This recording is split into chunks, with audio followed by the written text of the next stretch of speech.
La película La ballena se ha estrenado hace algunas semanas en México y ha causado revuelo y controversia como todas las películas de este director. Esta película ha sido alabada por unos y duramente juzgada por otros, y con argumentos totalmente opuestos. Unos dicen que es gordofóbica y otros que es todo lo contrario, que busca la empatía hacia la gordura. He creado este video para poder compartir mi punto de vista acerca de la película desde una perspectiva psicológica y además poder decir si para mí es una película gordofóbica o no lo es. Así que te invito a ver este video con un ojo más crítico y una visión muy amplia. Comenzamos. Alerta de spoiler, voy a hablar de temas de la película, de situaciones que pasan en la película, entonces bueno, sobre aviso no hay engaño. Si no han visto la película y no se quieren enterar, pues tal vez sea mejor que empiecen a dejar de ver este video. Upsi.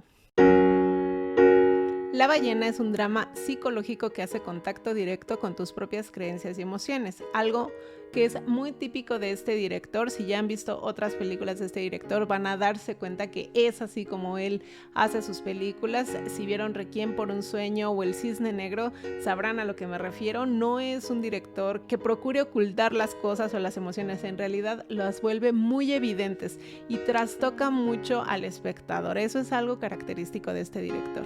Con él no podemos dar nada por hecho y tal vez un espectador distraído puede llegar a pensar que la película trata acerca de la corporalidad del protagonista y sus problemas con la comida. Y también podría caer en la tentación de creer que todo lo que le sucede es a causa de ello. Pero realmente no es así, hay que ir más allá y encontrar el origen de todo. Si prestamos más atención a cuál es el problema en realidad de Charlie, vamos a descubrir que él lo que tiene es un cuadro de depresión mayor, el cual surgió a raíz de una sensación de fracaso personal por las decisiones y el rumbo que ha tomado su vida. Él decidió abandonar a su familia por seguir su instinto y permitir que su verdadera esencia emergiera y seguir el amor de su vida, aunque esto implicara el rechazo y exclusión a todos a su alrededor. Pero qué ironía que cuando él decide seguir sus propias emociones, sus propios sentimientos, su propia esencia, aparentemente a raíz de esas decisiones todo empieza a salir mal. Porque a raíz de ello, su pareja cae en depresión, anorexia y se suicida por el rechazo familiar y religioso. Y después descubre todo el daño que ha hecho a su propia hija por el abandono y todos los eventos desafortunados que han derivado de ahí. Llega el punto en que él cree que fueron sus decisiones las que impactaron negativamente en el curso que tomó la vida de las personas a su alrededor.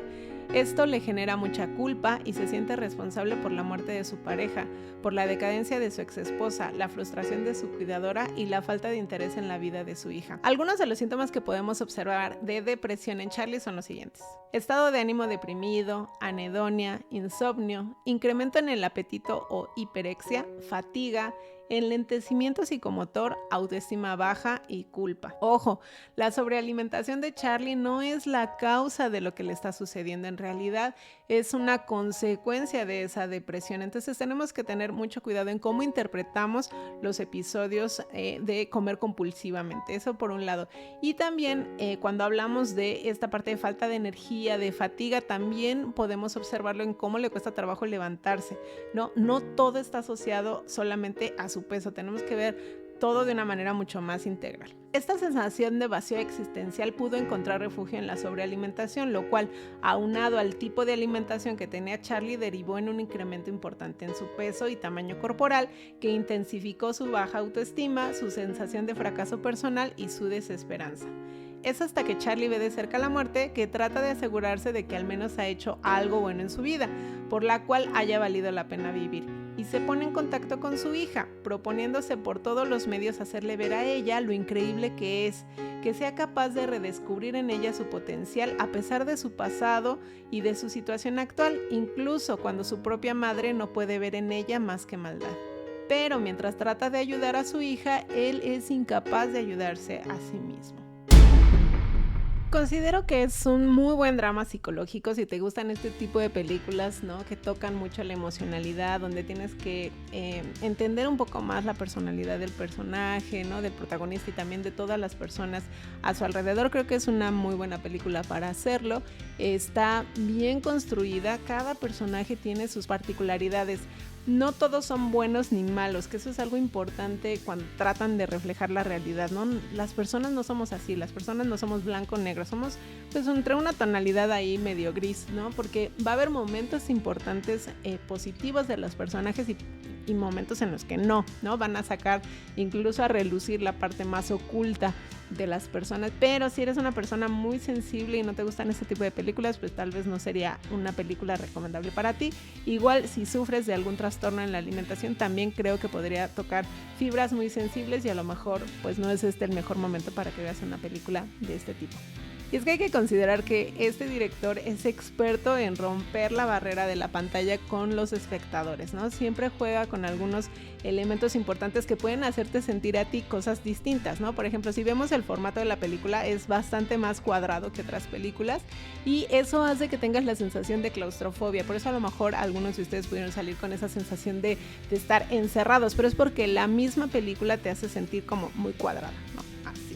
Entonces, el espacio se vuelve reducido, además está hecha en un solo ambiente, no solamente estamos en el departamento del protagonista y entonces al estar en un formato cuadrado pues hace que todavía te sientas más claustrofóbica de lo que es, ¿no? Entonces, pero es parte de cómo él juega con las emociones y esa parte me gusta porque al final todos esos elementos van a ayudar a que puedas empatizar mucho más con la historia, ¿no? A que puedas comprender más cómo se sienten las personas en ese momento. Y respondiendo a la pregunta de si considero que es gordofóbica o no, mi respuesta es no. Yo no creo que esta película sea gordofóbica. Lo que sí creo es que hace evidente la gordofobia y eso es un tema distinto y a lo mejor por esa línea delgadita es que está generando tanta controversia entre los que están diciendo que es gordofóbica y los que dicen que no es gordofóbica. Es que creo que es muy, muy delgadita, ¿no? La línea entre hacer evidente la gordofobia. Pero las razones por las que yo no creo que sea gordofóbica es por estos hechos. Es una de las muy pocas películas que existen que tiene un protagonista gordo. Su protagonista gordo tiene una historia que contar compleja, dolorosa, pero muy real y actual, y no todos sus problemas derivan de su peso.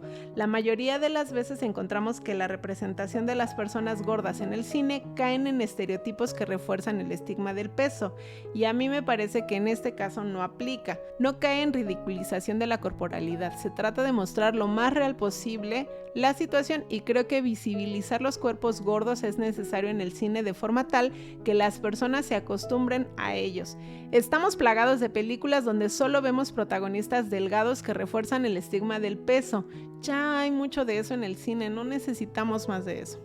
Otra de las razones que me parece que es muy importante es que no quede implícito el mensaje de que el protagonista tenga que adelgazar para que todos sus males se resuelvan, ¿no? A lo mejor muchas personas esperaban eso. Si tú eres de esas personas que esperaban que él adelgazara para que todo saliera muy bien, creo que deberías de reconsiderar tus propios prejuicios acerca de la gordura. Otra de las razones es que tuvieron el cuidado de buscar asesoría y orientación por asociaciones que están en pro de las personas gordas y eso es muy importante. No todas las películas se toman la molestia, ¿no?, de hacer una investigación más profunda acerca de cómo viven las personas y cómo pueden reflejar eso en la pantalla sin necesidad de violentarlos, ¿no?, o agredirlos. Entonces también creo que eso es un punto importante, por lo cual creo que no es gordofóbica. Ahora, sí hace evidente la gordofobia y eso es muy necesario.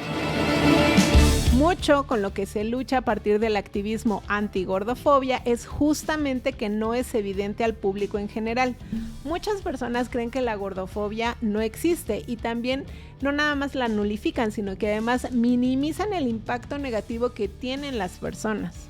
La realidad es que vivimos en una sociedad gordofóbica. Hablar sobre el cuerpo de los demás, hacer comentarios hirientes en nombre de la salud, mostrar desagrado abierto hacia el cuerpo de otros, convencer y forzar para que hagan cambios en su cuerpo y violentarlos es muy aceptado en nuestra sociedad hoy en día. No a las gordas. Pero es muy importante hacer evidente la gordofobia y el cine puede ayudar mucho a que otras personas se den cuenta de que existe y de que hace mucho daño. Y también a cuestionarnos si nosotros somos o no somos gordofóbicos. Tal vez si la gente ve el impacto que tiene la gordofobia en nuestra sociedad y lo dañina que puede ser, emerge en ellos la necesidad urgente de hacer un cambio en su mentalidad. La gordofobia se ha comparado con el racismo y la homofobia, que son dos movimientos activistas que han logrado cambios trascendentales en nuestra sociedad. Se han cambiado leyes, tradiciones, culturas para erradicar estos comportamientos. Tal vez no se han eliminado al 100%, pero se ha avanzado mucho en cambiar la mentalidad de muchas personas. El cine ha contribuido a que estos movimientos tomen voz al contar historias donde el racismo o la homofobia se evidencian, se hacen presentes con toda su rudeza, crueldad y sus consecuencias. El hacerlo evidente permite que el mensaje llegue a más personas, que muestren más empatía por los que luchan por la causa, por preguntarnos si nosotros somos racistas u homofóbicos y retar nuestros propios prejuicios. Pero el hacer evidente en una película el racismo no la hace racista. De la misma forma, el hacer evidente la gordofobia en una película no la hace gordofóbica. Esta es de las pocas películas que yo veo que hace evidente la gordofobia, que no la enmascara y que hace evidente el daño que puede generar, más allá de la propia historia del protagonista, que es válida y necesaria de contar. Nos muestra un problema social real, tangible y visible que muchos han tratado de evadir, invisibilizar y eliminar. Incluso me atrevería a decir que esta película rompe la cuarta dimensión de la pantalla, porque el mismo espectador cuando la está viendo se hace esas mismas preguntas de ¿puedo empatizar con esta persona más allá de su corporalidad, más allá de lo que ha hecho o no? Necesitamos hacer visible la gordofobia, de otro modo se va a seguir nulificando, se va a seguir evadiendo y no se va a tomar como un problema social real que existe en nuestra sociedad y actualmente es muy aceptado. Es difícil de entender, seguramente para muchos sí, pero es necesario, muy necesario. ¿Con qué me quedo después de ver la película La ballena? Me quedo con la satisfacción de poder ver en pantalla grande la historia de una persona gorda, tan real y cruda como otras películas que me han conmovido en el pasado. El poder ver más allá de su cuerpo y conectar con su dolor a través de su historia es algo que pocas veces se logra en este nivel. Me quedo con las ganas de que existan más películas que cuenten historias de personas con diversidad corporal, que eliminen el estigma del peso y que veamos más allá de lo meramente evidente. Me quedo con la emoción de saber que esto genera incomodidad, porque es la primera señal de que algo no está bien. No está bien hablar de los cuerpos de otras personas, no está bien hablar en nombre de la salud y forzar a las personas a que cambien sus hábitos, su corporalidad, su peso, etc. No está bien avergonzar a otras personas por su cuerpo, no está bien juzgarlos por cómo se ven, no está bien negarle el tratamiento médico, no está bien agredirlos, no está bien violentarlos, no está bien asumir su vida y hábitos por cómo se ven sin conocer de fondo las luchas que viven día con día. Aún hay mucho camino por recorrer para aceptarnos como personas dignas de amor, respeto y dignidad, más allá de nuestra corporalidad, de nuestras creencias, de nuestro género, de nuestro origen o nuestras características. Todos somos personas, no necesitamos una etiqueta para merecer el respeto de los demás. Y bueno, hasta aquí mi opinión y reseña en torno a la película de La ballena. Si ya la vieron, pues déjenme qué piensan acerca de ella en los comentarios, qué les pareció. Acuérdense que todas las opiniones son bienvenidas. Si algo agradezco en este mundo actual que vivimos es que hay libertad de expresión. No tienen por qué compartir mi punto de vista, pueden tener sus propios puntos de vista y ¿qué creen? Está bien, es importante abrir el debate, abrir el diálogo, conversar y ver otros puntos de vista. Entonces déjenme sus comentarios pues en el apartado de comentarios. Gracias por compartir este espacio de aprendizaje seguro y desarrollo personal. Si quieres seguir aprendiendo acerca de cómo puedes mejorar la relación con la comida y con tu cuerpo, te dejo un video por aquí que puede ser de utilidad. Deseo que tengas un día lleno de paz y bienestar. Hasta pronto.